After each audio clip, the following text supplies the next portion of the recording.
You're listening to the Live Free podcast.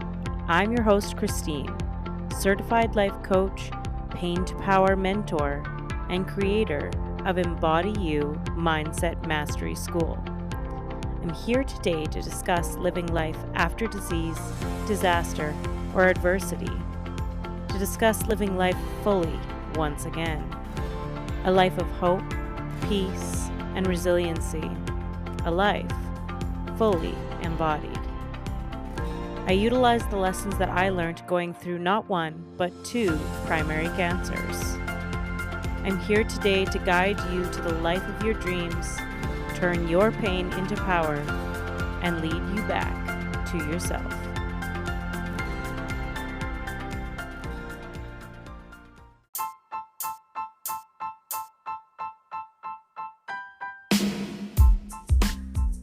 Hello and welcome to another episode of the Live Free podcast.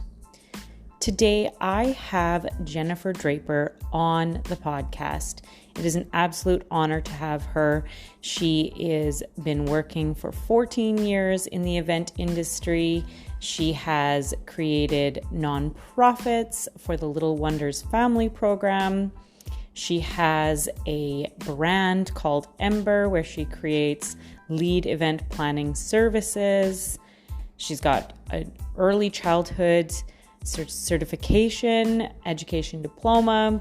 She's a mama of 3 amazing kids. I cannot say enough about Jennifer. She is a very accomplished woman, and it all stemmed from a really tumultuous childhood.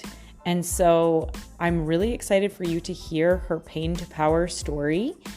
It is amazing when I meet women in the industry who have created such success for themselves after going through everything that we go through as people by utilizing that pain and turning it into power.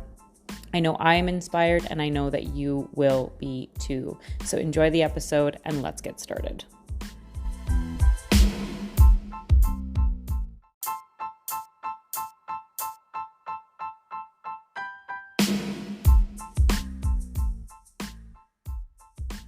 Hello and welcome to the podcast.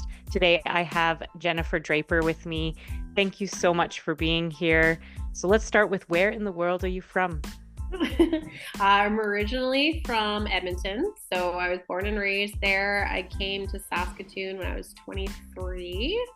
So yeah, almost 20 years now, almost a 50-50 split. It's home. Mm-hmm. It's amazing. Home. I planned on coming here for 1 year, and I'm still here, so kind of fell in love.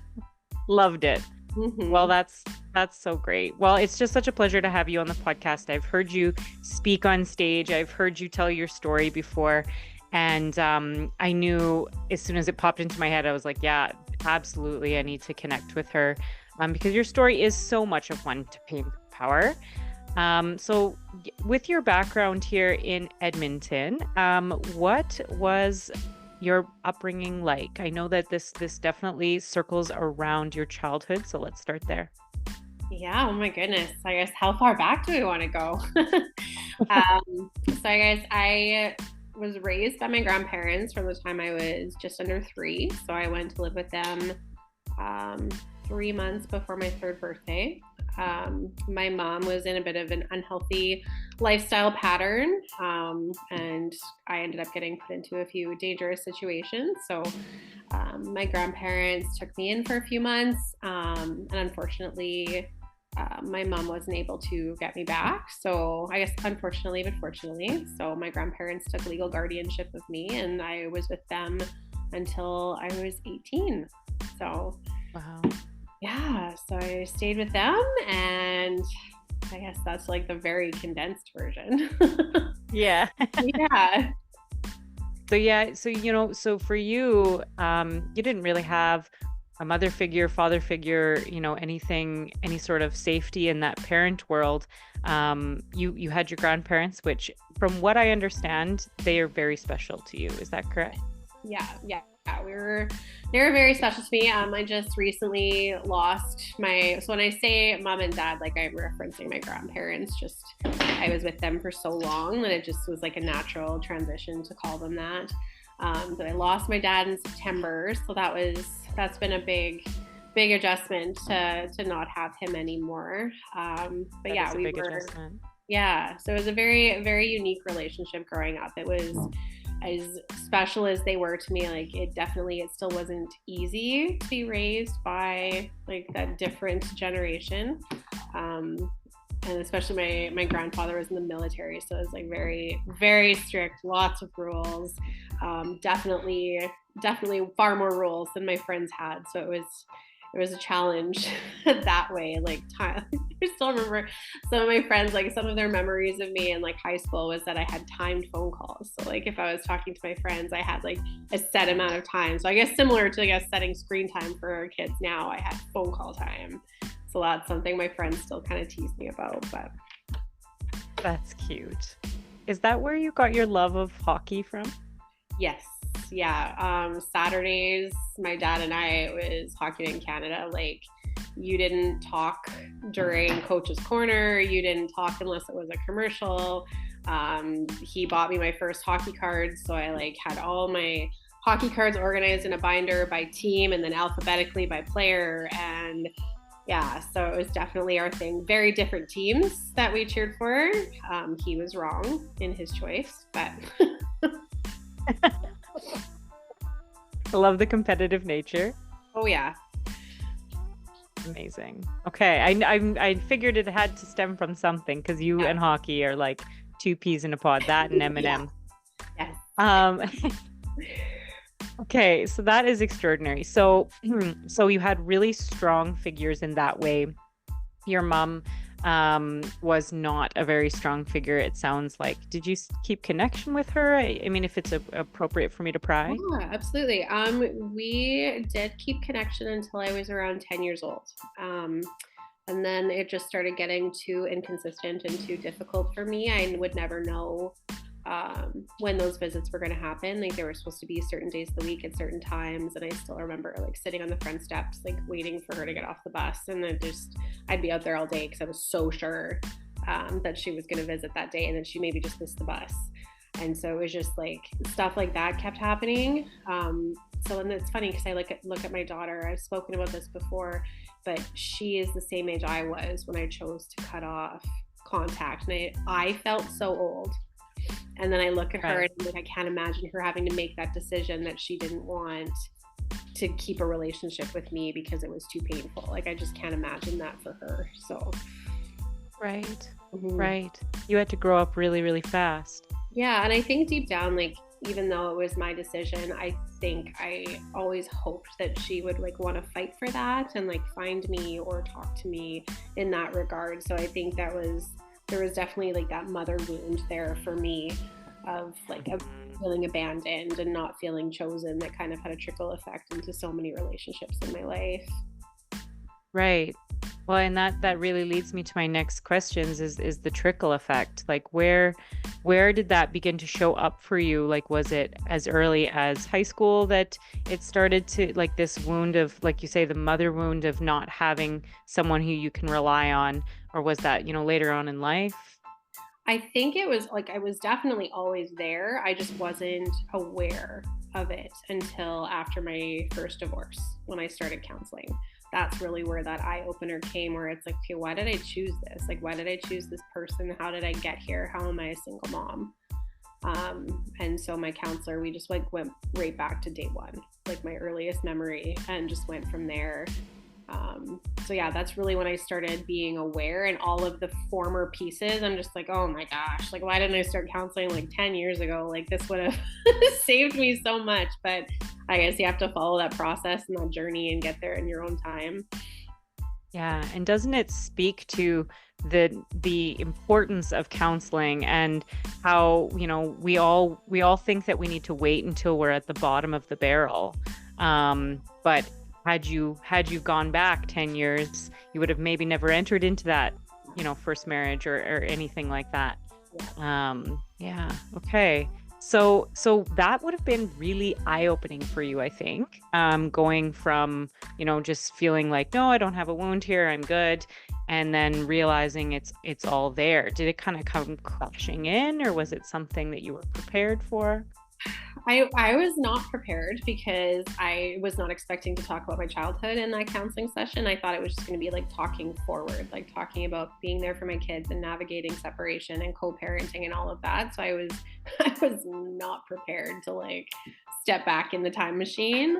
But it was so important that I did, because I just did not realize how much those early patterns and like the people pleasing and the abandonment wound, like how much that carries forward and how long you hold on to it.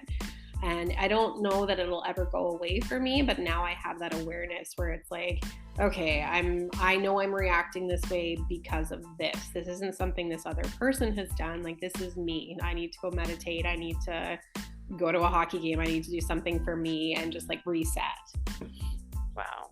That is huge awareness. Mm-hmm. Okay. So I know that you work in the Little Wonders program, or you've created the Little Wonders program, which I want to hear about. Was the birth of that because of everything that you had gone through? It was. I just didn't know it for over. Got you. I think it would have been because I started it January of 2021, and then the first gala would have been October of 2022.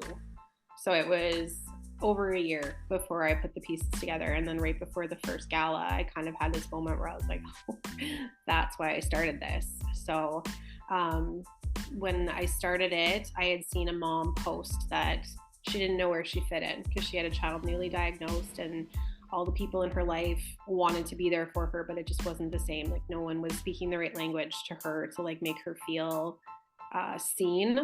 And so I was like, right away, that just triggered something in me. And I was just like, no, like, you're not going to feel alone. You are going to have a place, and I'll create that place for you. And I didn't really see in the moment that it was because I never felt like I had that place where I fit in. Like, I was raised by my grandparents, and I didn't know my birth father, and like just all these different things where I felt so different that I didn't want to be seen. I wanted to like shrink down and be smaller and fade into the background so that all of those differences weren't on the spotlight. And I think a lot of the moms in my program have mentioned that too, where it's like you have this like mixture where you want people to see you because you want to feel seen, but then also if people aren't seeing you, you just want to shrink as small as possible. So. Right. Isn't that the truth? And well, and I'm just going to digress for a moment. With the Little Wonders program, for the listeners who don't know, Little Wonders program is a program that you created for women who have, not women, but maybe families, am I correct? That have little wonders. So children with any sort of disability or, difficulty in life, so that they can come and have community. Am I correct there? Yep. Okay. Amazing. So with that community, so you are cultivating a community that you never had. Right. Truly, which is just so beautiful when you think about it, because as much as we we maybe don't deal with some of the things that we need to deal with as soon as we maybe could deal with them, which is just human nature, by the way, you, without even knowing it, were already turning it into power. You were already taking your experience and utilizing it for good, not evil. And that's really quite beautiful. It was kind of funny too, like how when I realized that it was like every family that I'm working with is also healing me as well, then I immediately felt guilty. Like that first year where I didn't realize that it was also helping me, I was like, okay, I just want to help all these other people. And then as soon as I realized that it was like partially healing me, then I had a period where I felt guilty. And I had to say to my counselor, I'm like, what is this? Like, why is it that if it's like this like mutual healing, that it's like I didn't want any of it. I didn't want any of that like attention or any of that. So it's just very interesting. That is interesting. And and really not uncommon either. This idea that we give and give and give to our detriment means that we're good people. And if we receive in any capacity, we aren't. Yeah. Or you give something in order to receive. That's also something I'm working on with my like a spiritual coach. Is she is like, you don't have to give all of yourself to deserve receiving. You just have to be open to receive. And as soon as she said that, I was like, wow, okay. That's a very different way than I've ever thought about it before. So novel idea. Yeah. And a powerful one at that. Extraordinary. Okay, and so I know that you've had so many transitions as well as time's gone by. So the Little Wonders program is still very much alive. But you have created a community, especially in Saskatoon anyway, that and now it's outstretching. Like now there's Calgary and all these other places.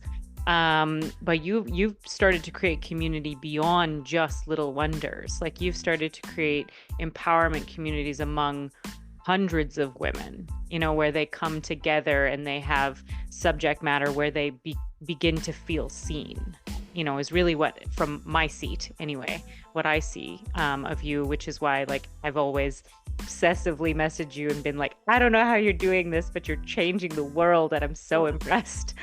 And so I guess what I'm wondering is, as the Little Wonders program evolved, and you moved into this more the female empowerment space as well, what was the excitement behind that? What was the driving force behind that? It was so gradual. I didn't even really almost see it happening, if that makes sense. Like it was just like, okay, I'm going to try this event. And then I would get someone where it was like they had such an emotional response to it. And I was like, okay, I want to keep doing this. I want to keep. And so it was like, okay, I'm going to try this. I'm going to go a little bit bigger, and I'm going to try it now. I'm going to try this event a little bit bigger. And just, it was just that feeling I got and the feedback that people were saying. It was like, it's nice to come out and to be seen, and it's not scary to be seen. And I'll never forget a woman saying that to me, because it was like, growing up, it was scary to be seen. Like someone paying attention to you wasn't always safe for me. Like if I was invisible, I wasn't in trouble. I wasn't in danger. I wasn't getting bullied. So to have women say that these events, like, have them feeling safe to be seen, I was like, I want to do this all the time. Like I want to do this for as many women as I can. Yeah. Well, and you certainly do. I remember the first gala that you had, that you stood up on stage and told your story. And I remember you saying you were really scared because of being seen. How do you find that now? Because you are very seen. Everyone knows who you are. It depends on the day. Like as long as I am taking care of my mental health and doing the things that I need to do with my capacity and honoring my boundaries, I'm good. If I get to a point where I say yes to too much, or I'm not sleeping properly, or I'm skipping workouts, or just doing the things that are just, to me, it's like back to the basics. It's really easy for me to have that anxiety spiral where it's like, okay, I want to delete social media. I don't want a business. I don't want this. So for me, it's really important for me to take care of my mental health, because it's so hand in hand with being able to put myself out there to help other people. Right. One question that I really have that I'm so curious about is from the depths of someone who had a deep fear of being seen, to the person who, made a little bit bigger and a little bit bigger and a little bit broader. Where did you find the bravery to step into this? I think a lot of it was just the community that started growing around me.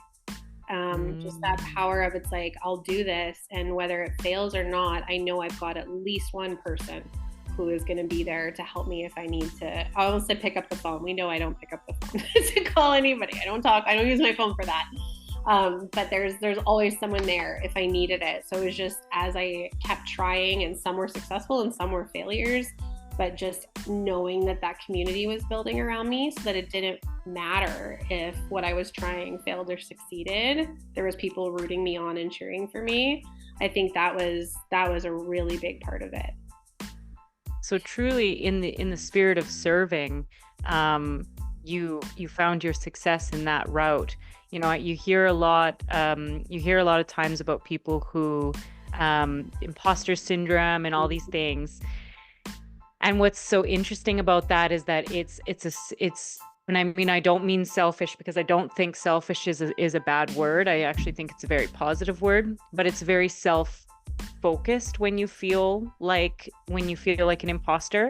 Whereas for you, you may have felt like an imposter. I think you've said that to me before. Yeah. There was times where you truly felt like you were an imposter. But also you turned that on its head and you were like, okay, imposter or no, there's a community who I have to serve. Yeah. And that was really a driving force for bravery for you. Mm. Yeah. And there was even one event where I remember I was like, I need to cancel this. Like, no one is coming. And I had put out a notice that I was possibly rebooking, and it was just one woman, but she was like, I need this. And I was like, you know what? I don't care if this event loses thousands of dollars. Just the fact that someone was brave enough to reach out and say, I really need this event. I was like, I'm just going to do it. And then it ended up selling, and it was okay. Saskatoon can be very last minute for ticket sales. So I was worried for nothing, but just the fact that she was brave enough to do that, it's like things like that just really give you that driving force that it's like, if only one person comes to this event and I sit and I have a glass of wine or coffee with her, and that was what she needed, then let's do it. And you did it. Yeah. Amazing. That is really beautiful. And I think such a good lesson for everyone listening that, you can truly take your experiences and your fears, because they were so present in you, and say, okay, well, I'm going to feel the fear and do it anyway, but from the space of, who am I to continue to be small? If I do that, people will suffer because I have this ability to help. I think that that's just such a cool and really, really humble way of moving forward and, really becoming iconic, as you've done. Well, so I'm getting really sidetracked on my questions, so I'll come back to those. No, I was going to say, like, initially, like, I was like, I'm going to work with kids. I want to help kids, whether it's like through the family program or kids events. I didn't necessarily think about doing a lot of these bigger women's events when I first started event planning, because, like, I'll be totally honest, growing up, like, those were my bullies, was other women and other girls. So it was like, it just didn't cross my mind. And now I can't imagine not doing things with a community of women. Like, it's been such a nice transition and shift to kind of switch to that, like, uplifting side of things. Yeah. And you still do both, right? Like, mm-hmm. I feel like you still do the children's parties and all the things. Yeah. Yeah. Okay. That's cool. So you're helping the girls to become strong women, and you're helping the women who are ready to be retaught, to reteach themselves in adulthood. Yeah, that's a big deal. So what were some effective tools that you utilized as you were going through these transitions in life? Because, I know that often my listeners are people who have gone through some type of adversity and experience, and you have certainly gone through one. So what is something that you utilize to kind of be this tool that you kind of keep coming back to? For some people that's, God. For some people that's, maybe a mantra or a saying. What is it that you have utilized to get you through all of these transitions? It could be hockey. Dark humor.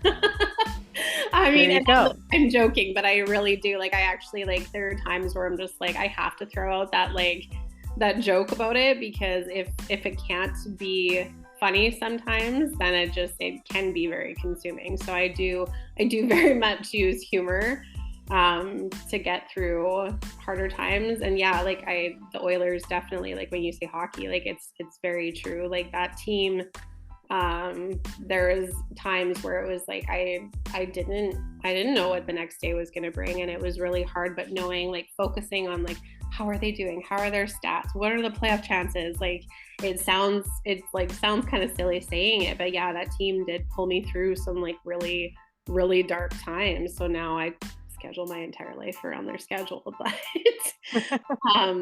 and then, yeah, counseling was huge. I cannot say enough good things about counseling. And on the spiritual side of things, for me, like, I do Reiki on a regular basis.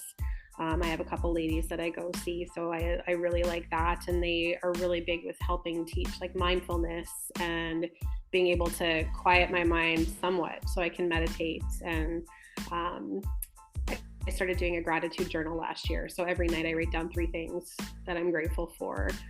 And some nights it is not easy. Like some nights it's as simple as I'm grateful that I'm sitting in a warm bed right now to write in this journal because the day was just crappy, and that's what I need to focus on. So just that like mentality of like not every day is a good day, because I can't do toxic positivity, but there is something good at least in every single day. So isn't that the truth? Mm-hmm. And I love that, and I would echo that. That no toxic positivity, this spiritual bypass that so many people are so conditioned to do now. Oh, it's okay, I'm just learning lessons. Like, no, maybe this just really freaking sucks, and that's okay too. Yeah. And I mean, even looking back at some of the things that happened to me as a child, I'm like, I don't look back and think that this was like to make me stronger. Like my trauma did not make me stronger. I made me stronger in spite of like the trauma. So I was like, I'm not giving trauma that power. Yes. Love that. Yes. Your trauma didn't make you stronger. It traumatized you. Yes. Yeah. It did. I love that. I'm a big fan of that one. Extraordinary. Cool. Okay. So, I want to wrap up with a few questions. One of them was, what advice would you give your younger self, who, maybe somewhere in the timeline where you felt lost, or like you could have used some advice from an older adult? What is something that you would have told yourself in that place? Oh my gosh, so many things. I did just post a reel not that long ago where I like wrote a letter to my inner child. And like, it's like, just looking back, it's like, you're allowed to be a child. It's okay to not carry that adult and parental load. Like, it's okay to trust someone and laugh, and it will get better. And you can do this, and you are strong, and you don't have to be invisible. So it's just like going against everything I think I was ever afraid of as a child. I would just sit down and be like, you don't have to be afraid of this. Wow. That's a really, really, really powerful and a very caring, motherly way of speaking to the inner child. Well, and I think that one of the biggest things for me is, it's like, as a parent, I loved that quote. It's like, be who you needed when you were younger. And I try and remind myself that, because especially with my middle child, her and I are so similar, but our anxieties are very different. Like, I need to step away by myself for 5 minutes and take a breath and like reset, so I'm not in that state of like dysfunction and dysregulation. And she has like the separation anxiety, so it's like she wants to be with me while I'm trying to do that. So yeah, there's lots of conversations about boundaries and space and honoring capacity with my kids. Right. Amazing. Well, and I'm sure that the boundaries that you put up are teaching them as well, maybe perhaps how to be clear about what they want in life. Yeah. I think that we learn from our parents how to conduct ourselves. If our parents are over givers and never set any boundaries, or always, kids, never themselves, I think that the kids learn in the future, especially as a parent, but like even just in life, that it means that it's everyone else and never themselves. Yeah. And like with my kids too, they question everything, which some days is so frustrating. But I'm also very grateful that they're comfortable enough to question, and they're not just listening to what I say because I'm the grown up in the house. Whereas like, that's kind of like how I grew up. Like I said, in that military background, it's like, you just did what you were told. Like, that's just, you didn't ask questions. You didn't even think about it. And my children question everything. Yeah. It's a blessing and a curse, but I'm really trying to break those cycles where they feel comfortable asking tough questions and having big feelings, because I'm a safe space for them. How does that feel? Because you are a cycle breaker. How do you feel? How does that feel to hear that? Like, that? To be honest, sometimes it feels really heavy. Like, I know it's a good thing, But I've talked to a couple girlfriends about this who had childhood trauma, and it's like, we're so grateful that we're doing it, but it is such a big load to carry sometimes. And the big thing that I tell my kids is like, sometimes we'll sit down after we've had an argument or whatever, and I'm like, you guys, no one taught me how to do this part of parenting. Like, I don't know how to have this conversation. So like, I'll apologize when I need to apologize, or I'm like, you guys, it's not your job to parent me, but sometimes I might need grace, because again, like, this is a situation where I was never taught how to have these big conversations. It was just, things were the way they were. And yeah, so lots of big conversations. So it's nice to know that I'm breaking cycles, but some days it's very heavy work to do. A lot to do, yeah, and a lot of responsibility to take on when, like you say, you don't necessarily have the tools to commission it. Well, I just really want to honor you for the work that you've done, because if in stark contrast to, say, your mother, I just think about like how different you are. Like, it's you may not feel like you have the tools every day, and that's fine. But the way that it's been described to me anyway, when I've heard stories about your mother, you broke cycles eons ago, and so, truly just done is what I want to say. And it's been really good too, because like those conversations, like I'll be very honest with the kids about like my childhood, but it opens conversations for us too about privilege as well, because I've told them, I was like, you guys, like, this is my story and this is our journey, but like, we also have the privilege that comes with this. And so it's opened bigger conversations about inclusion and diversity and like Canada's history and all of these things. So there's a lot of good that comes from like these bigger conversations with the kids, for sure. Absolutely. Even listening, I'm like, man, how amazing would that have been if my mom leveled with me once in a while, like, that's so big. It was always just, like, mom is this like perfect parent who's like making all these mistakes. I can't imagine what that would have been like if my parent had said to me like, hey, I need some grace, like, I don't totally know how to do this, or or the privilege piece, like all of it. So again, another really refreshing addition. I love that. Okay, so my final question that I have for you is, what is the most powerful lesson that your experiences taught you, if you were to sum it up? I think the first thing that comes to mind is like, actually you can. That's one of the tattoos that I wanted to get. So it was like, I lived my life always telling myself the things that I couldn't or shouldn't do. And it's like, actually you can. Like, I've done so many of those things that I grew up telling myself I couldn't. So I think that's the first thing that comes to mind. Amazing. Very powerful and a great way to end. I'm sure that anybody listening is feeling that really deeply, because actually you can it can be a really, really scary thing to realize. So great work. Thanks so much for coming on, Jen, and for sharing your story. I know that a lot of people are going to get a lot from this episode. Thank you for having me. My pleasure.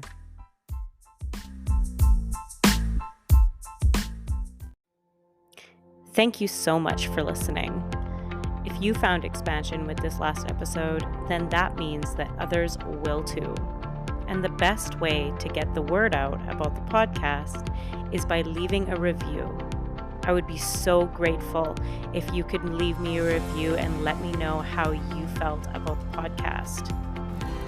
Included in the show notes will be everything that we talked about today, including all of my transformative programs. Change is just on the horizon, my